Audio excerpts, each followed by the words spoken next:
Hey y'all, it's Nick from the YMCA. I'm out here at Horse Thief Reservoir, the YMCA camp that we've got out here, and today I'm got a maintenance request for some assembly of some bunk beds. We bought some other bunk beds for the staff house. These are a different brand that we're going to use out here where we put our platform tents. The sun's out, the wind's blowing, the snow is mostly melted. There's a little bit over there by the yurts, but most of it's gone. So this is an unboxing and review of these bunk beds. The bunk beds arrive in a box like this. The cardboard isn't really strong. I mean, you can literally, if you push hard, just stick your finger through it. It's that kind of cardboard, really lightweight, but somehow it made it all the way from China without too much damage. So, you know, there's that. When you go to open this box up, you want this seam where it's seamed right there to be facing up. Otherwise, it's a little bit harder to unpack and you get stuff out in the wrong order. First thing we're going to do is cut these straps, peel back that box, and then we'll show you what's inside. Actually, those boxes traveled all the way from Mexico, not China. Sorry, China. Remember, when you're cutting with a knife, you always want to cut away from you.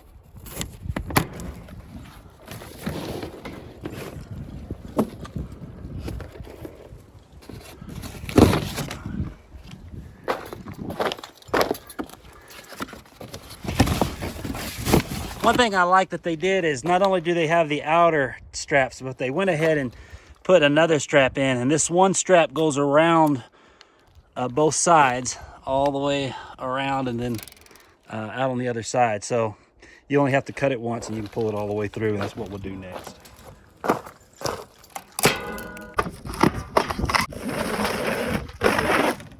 So there's an abundance of packing material in these boxes. So I'd recommend that before you start, you set up a little trash bag.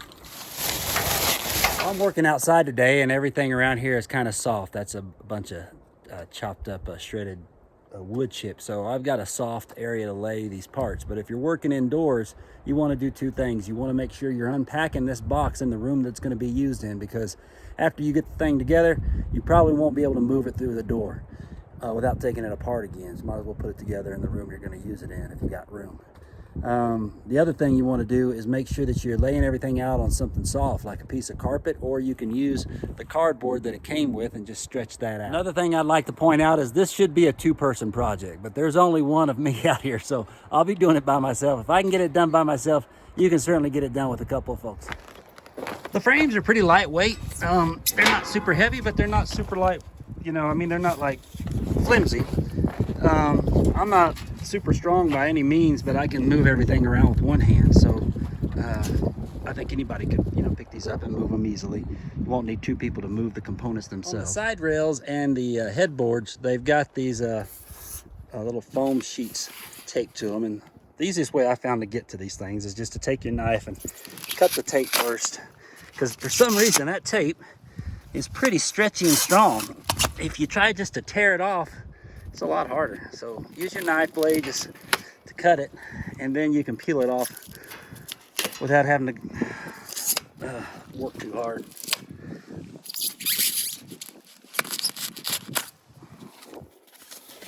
There we go. So as we unpack it, it's basically the same thing for everything, and then I'll just speed up in the video and show you the next step. So after you get everything out, the very last thing you'll do, you'll take out is this headboard, and that's where you're going to find your little bundle of hardware and your instructions. And it's just taped on. You can cut it, or you can just unwrap it. I think unwrapping is better so you don't cut your bag and lose the storage of these things. One thing about these bags is they're open on the top, so don't go swinging this thing around because you're going to lose all your hardware. Let's go ahead and take a look at these instructions. Prepare to be underwhelmed. Your instructions. It gives you a list of the parts. Tells you what tools you'll need. Pliers and an Allen wrench is what it says, but it doesn't really tell you what size Allen wrench. I will when I figure it out. It says, you know, to use two people, and the first step is to lay the left side the left side headboard on its side, and then to connect the top and bottom bed decks and secure them with the provided small nut and bolt. I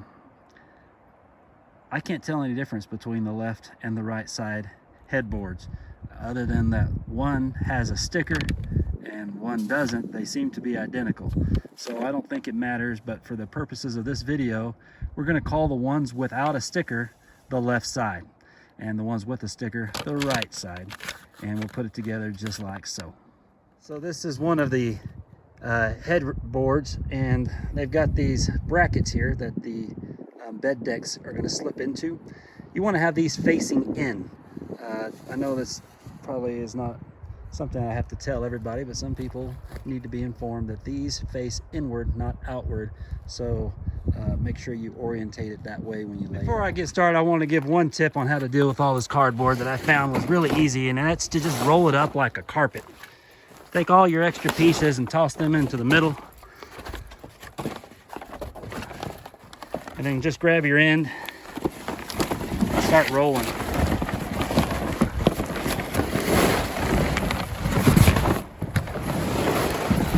Even one-handed, it's an easy job, and then you can just grab the whole thing and toss it like these other ones I did over here. So I've just used a picnic table to hold my headboard up temporarily while I piece this all together. It goes pretty easy. What you want to do is set your bed base, the part that the mattress goes on. You want to make sure the bracket is going to be facing down, and that the bracket slides on the inside of the brackets that are welded to your headboards. You'll know you're doing it right when the flat side of the rails are what the mattress is going to touch. You don't want to have the mattress touching the pointy part of the triangle here. That wouldn't be very comfortable. It wouldn't work. So once you put those in, then you're just going to slide it down. And what you're trying to do is line that little hole up. That's where your bolt is going to go, and you put your nut on the other side. So the instructions show that you've got 8 decorative bolts short, 8 nuts, and 8 decorative bolts long. So here are your 8 long decorative bolts, your 8 nuts, your 8 short decorative bolts. Decorative is a technical term that some manufacturers use for a bolt that isn't very strong, meaning that if you tighten that hex down too much, you will strip out that hex-shaped pattern on the end of the bolt and turn it into a circle that no tool will be able to effectively take off and grip anymore, and you'll end up having to get creative to get that bolt out. So I'm going to recommend that you be very careful torquing this. Now, they don't tell you what torque to do, like maybe a manufacturer that I've used recently did. But I'll tell you that the torque you're going to want to use is about 14 on your drill. If you use the Allen wrench, and it says that the tools you need are going to be pliers and an Allen wrench, then the size you're going to need is the 5/32. A 4mm will work in a pinch, but 5/32 is a great fit. It says to use pliers. I don't think you ought to use pliers. I think you ought to use a 7/16 inch wrench, because that fits perfectly on there. This, you're not ever going to have a really good grip, and I think you're going to tear up the edges of your nuts, and it's not good. So use the right tool for the right job. Don't use the wrench. If you have a lot of bunk beds to put together, I'm going to recommend that you use the drill. This drill is like a lot of drills. It has a hammer setting, it has a drill setting, and it also has a screw setting. So you want to go to the screw setting. It's a little picture of a screw. And then the other numbers up here, they're the torque or the tightness that this machine will put into that bolt before a clutch mechanism releases the rest of the remaining torque and doesn't allow you to over torque it. So I've got these fitted with a 5/32 inch bit. I've also got my impact drill here. I love using this because it's lightweight, it's got a belt clip, it's my little buddy. I use this almost all the time. I may be using this too, but when I use something like this, I do run the risk of stripping out that bolt, and I'll have to be careful, and I recommend that you be careful too.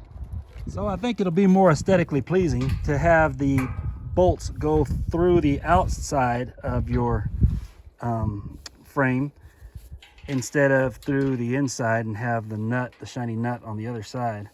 So I apologize, I have to do that one-handed because I'm holding the camera.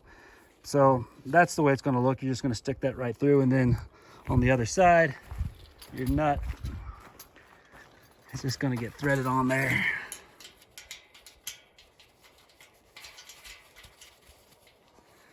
And then you want to hold your nut with your wrench, and you want to use your drill on the other side to tighten that up. All right, so stick that on there.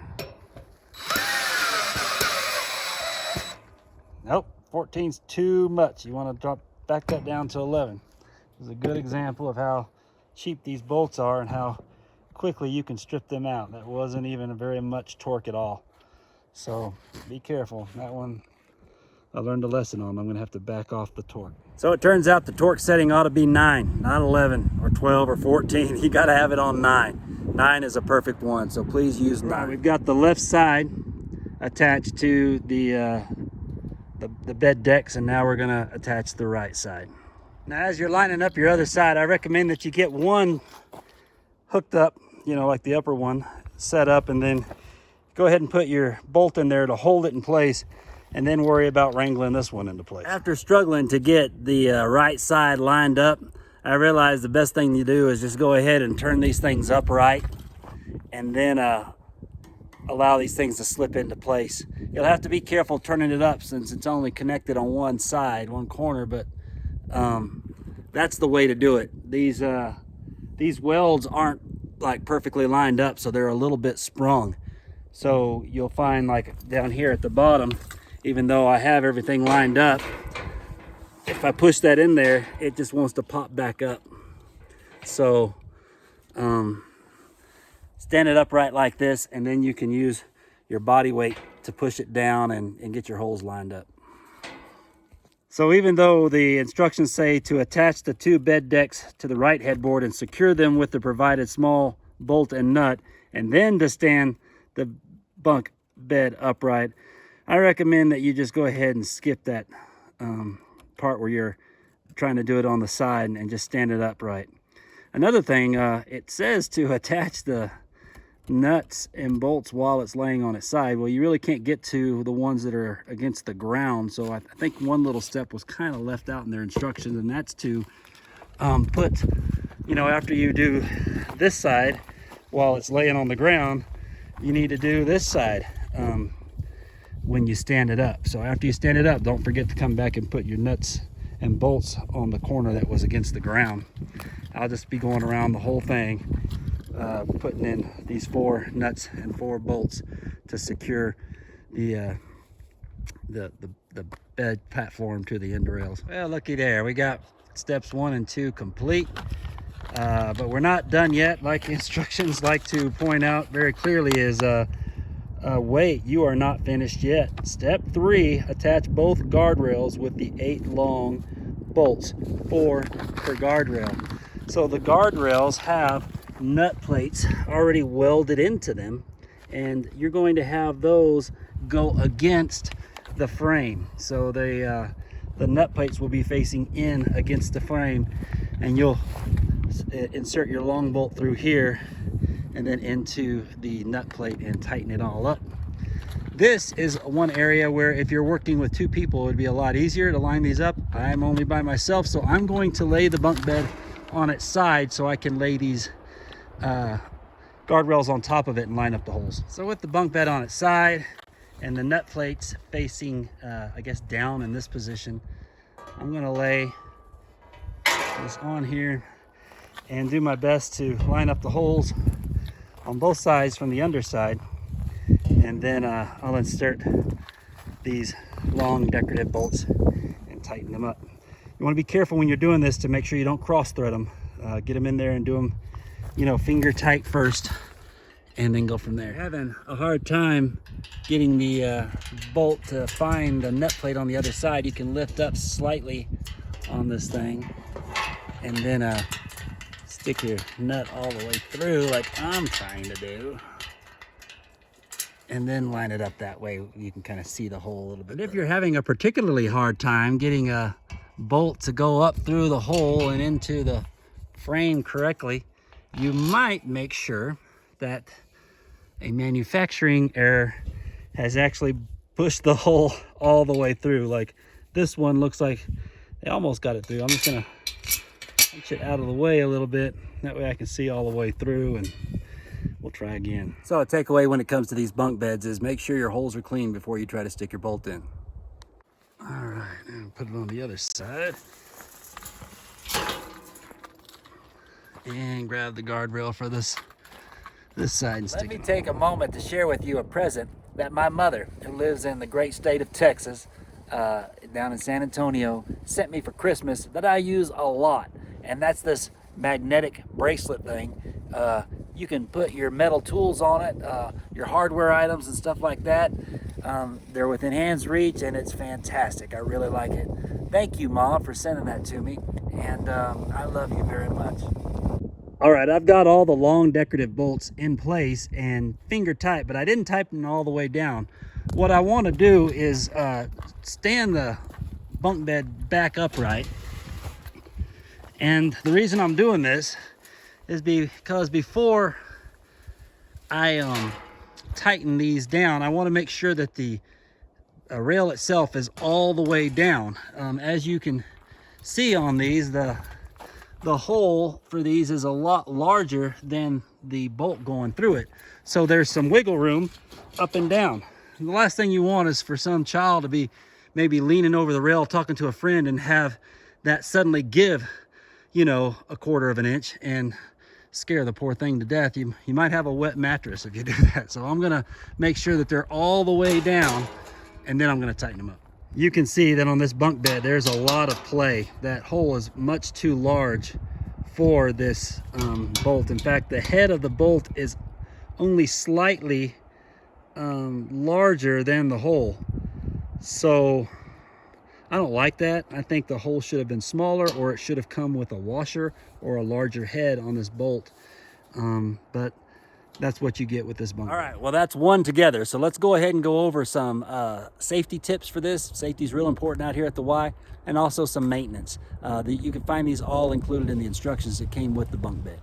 Okay, for your mattresses, you want to ensure that you always use these recommended sizes to prevent the likelihood of an entrapment or a failure of the mattress. So on your standard twin model, you only want to use a mattress that's 37.5 to 39 inches wide and 74 inches to 75 inches long on the upper bunk. And on the Twin XL model, you only want to use one that's 37.5 inches to 39 inches wide and 80 inches long on the upper bunk. Now, the warning label for this bunk bed is wrapped around so that you can't even really read all of the safety instructions, but you can read the lengths and widths of the mattresses on there. You want to follow the safety instructions on this label, even though you can't read it.